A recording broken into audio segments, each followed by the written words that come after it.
Ever felt that jolt of, okay, now what, when you step into a bigger role? Oh, absolutely. It's a really familiar pressure cooker for so many professionals today, Often leads to burnout, maybe teams not quite clicking. Yeah, teams just not firing on all cylinders. It's a real issue. Exactly. So today we're diving into something that aims to tackle this head on, the hybrid future of corporate learning. We need to forget those old dusty training manuals, right? Yeah. And then endless e-learning clicks. Right. The game has definitely changed. The demands on today's workforce are just so dynamic. Our learning strategies, well, they have to be just as agile. Mm-hmm. Those traditional sort of static methods, Mm-hmm. they often fall short. They just don't provide that continuous personalized development people really need now. Yeah, that makes sense. So our mission for this deep dive is to really get a handle on this hybrid learning and development model. What's actually under the hood Mm. and, why is it getting so much traction as a way forward? Think of this as your shortcut, really, to understanding a pretty critical shift in workplace learning. We're going to drill down on three key parts. The power of live coaching, Okay. the flexibility you get with self-guided learning, Right. and this one's interesting, the surprisingly effective role of AI nudges. Yeah, those three. When you integrate them thoughtfully, they create this really powerful learning ecosystem. Yeah. It's about catering to different ways people learn Okay. and tackling that crucial need for both, getting the knowledge and actually applying it. It drives better outcomes really for everyone involved. Okay, great. Let's kick things off with live coaching then. In this L&D context, what does that actually mean? What does it look like? Well, in essence, live coaching here is all about personalized growth, but it's facilitated by real-time interaction with, experienced pros. Real people. Real people, exactly. It can be one-on-one sessions, maybe group coaching, Yeah. but it's all centered around that human connection and expert guidance. Okay. And what's the real edge here? What does a live coach bring that, say, an online course or even a mentor maybe doesn't quite hit? Good question. The big advantage with live coaching, it's that ability to uncover blind spots. Mm-hmm. The areas where how we see ourselves maybe doesn't quite match reality. Mm-hmm. Mm-hmm. A skilled coach gives objective feedback, helps people set goals that are really relevant and personal, leveraging strengths, addressing needs, and crucially, building emotional intelligence. Those interpersonal skills are just so vital today. Think about a leader. Maybe they struggle with delegation. Yeah, common one. Right. A coach can actually observe them, give specific feedback on where they might be holding back, and help them build strategies to empower their team more effectively. That makes a lot of sense. It's one thing to sort of read about empathy, right? Yeah. But another thing entirely to actually cultivate it with someone guiding you. Is there proof this pays off for companies investing in coach? Oh, definitely. The International Coaching Federation, the ICF, they've got some pretty compelling data. They found, get this, 86% of companies said they fully recouped their coaching investment. 86%. Wow. Yeah. And maybe even more impactful, over 70% saw real, tangible improvements in work performance and team communication. Those directly hit the bottom line. Those are hard numbers to argue with. And you mentioned tech is helping make this more available. Exactly. Platforms like Ingomu, for example, they're designed to make live coaching more accessible, more scalable within companies. Right, bringing it to more people. Precisely. They curate sessions on all sorts of relevant topics: resilience, leadership, finding purpose at work. It lets companies offer targeted development in a way that's structured but also manageable. All right, so that's the human connection piece. Now let's shift to self-guided learning. This sounds more like putting employees in the driver's seat of their own development. What's the appeal?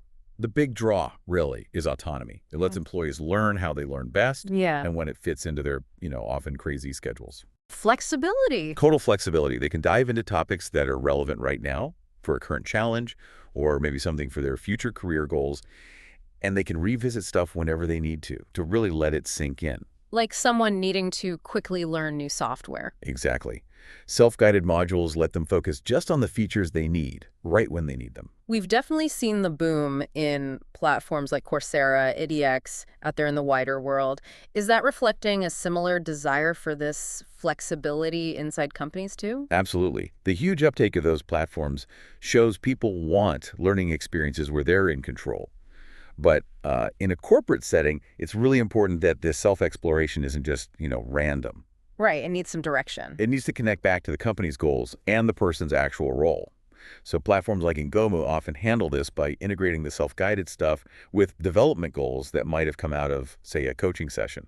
It makes it feel more joined up. Okay, so it's not just a big library, it's connecting the dots. How does this more autonomous style fit into how we know people learn best? It actually lines up really well with the 70-20-10 model. You familiar with that? Vaguely, remind me. There. It suggests about 70% of learning comes from actually doing the job, the on-the-job experience. Okay. About 20% comes from social interaction like coaching, mentoring, learning from others. Right. The 20. And then only about 10% is from that formal education, like courses or reading. Got it. 70, 20, 10. Exactly. And a hybrid L&D strategy, well, it supports all three. Coaching hits the social part, self-guided modules boost the formal bit, and ideally both make that 70% on-the-job learning even more effective. Okay, that makes sense. So I've got the personalized guidance from coaching, the flexibility of self-guided. Now let's talk about AI nudges. This feels a bit more futuristic. What are these, and how do they help make learning actually stick? Well, the big challenge with any learning, right, is making sure it actually changes behavior long-term. Yeah, the knowing-doing gap. Precisely. We go to workshops, finish courses, but without reinforcement, that new knowledge just fades. That's where AI nudges come in. They're basically small, timely prompts, usually digital. Okay. They're designed to encourage people to actively use what they've learned, stay focused on their goals, and build better habits. Think of them like little digital accountability partners, maybe. So like a little whisper on your shoulder at just the right time. Hey, remember that thing. That's a great way to put it. And it's not just a nice idea. There's research in behavioral economics. Duke University did some work here showing that consistent, well-designed nudges, especially if they connect to someone's goals and motivation, they can really shift behavior over time. How do they work? Is it just reminders? It's often timely reminders, yeah, but also breaking things down, making the next step feel smaller, more manageable. Can you give us some concrete examples, like in a workplace setting? Sure. Okay, imagine someone just had coaching on, say, running better meetings. Yeah. An AI nudge might pop up the day before their next big team meeting. Just a quick prompt. Remember to try that active listening technique. Or review your time management plan. Okay, practical. Or maybe someone's working on giving more regular feedback. A nudge could remind them, hey, schedule a quick check-in with Sarah this week. It could even be a prompt after an interaction. How did applying that new skill go? Ah, okay. That really clarifies it. It's not just more info overload. It's subtle, relevant prompts to actually do something. And how are platforms like Ingomu using these? Yeah, platforms like Ingomu build these right into the experience. It could be in-app reminders tailored to your learning path and goals. Personalize. Very personalized. Or they might use AI check-ins that ask, how's applying X skill going? Or need any more support with Y? The key is they're meant to be helpful, not annoying, and really drive that consistent practice. Okay, we've talked a lot about the benefits for the individual employee, which sound great. But what about the business? What's the payoff for the organization when they adopt this kind of hybrid strategy? Well, the organizational advantages are pretty significant and measurable, too.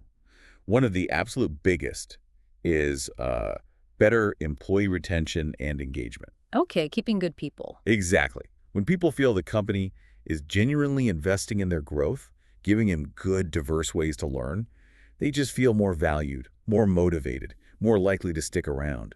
Gallup's research constantly shows development opportunities are like a top 3 driver of engagement. That totally makes sense. People want to grow, right? They want to see their employers backing them. What other wins are there for the company? Another big one is just faster skill development. When you blend coaching, self-paced learning, and those AI reinforcements, people just learn and apply new skills quicker. That boosts agility, innovation. Getting people up to speed faster. Right. And then there's building stronger leadership pipelines. Ongoing coaching is huge for developing those crucial soft skills, EQ, resilience, decision-making, the stuff you really need in leaders. Yeah, the harder to teach stuff. Exactly. And finally, hybrid models are usually more inclusive. They cater to different learning styles, provide resources in different ways. So growth opportunities become accessible to more people across the organization. Someone who learns by doing gets coaching simulations. Someone who likes reading gets modules. It covers more bases. It really sounds like this isn't just, a nice to have or a passing fad. It feels more like a fundamental shift in developing talent. I think that's exactly right. In today's world, with hybrid work and constant change, a good hybrid L&D strategy. It's moved from being a perk to being pretty essential for success, Mhm. for staying competitive. Okay, so to kind of wrap this up then, we've explored the power of life coaching, that human touch, the personalized guidance, That's like the connection. flexibility you get with self-guided learning, letting people own their development path, Right, the autonomy. and then those clever AI nudges acting like catalysts to make sure the learning actually sticks and changes behavior. It's really the blend of these three that defines this hybrid future. That's the core of it. And like we mentioned, platforms such as Ingomu are really pushing this forward. Their whole mission is about making growth, personal and professional, more accessible by smartly combining that human element with technology. So as you're listening to this, maybe think about your own context. How could bringing in even just elements of life coaching or more flexible self-guided options or maybe some of those AI-powered reminders, how could that start to shift the learning culture and the results where you are? What's maybe one small step you could explore based on what we've talked about?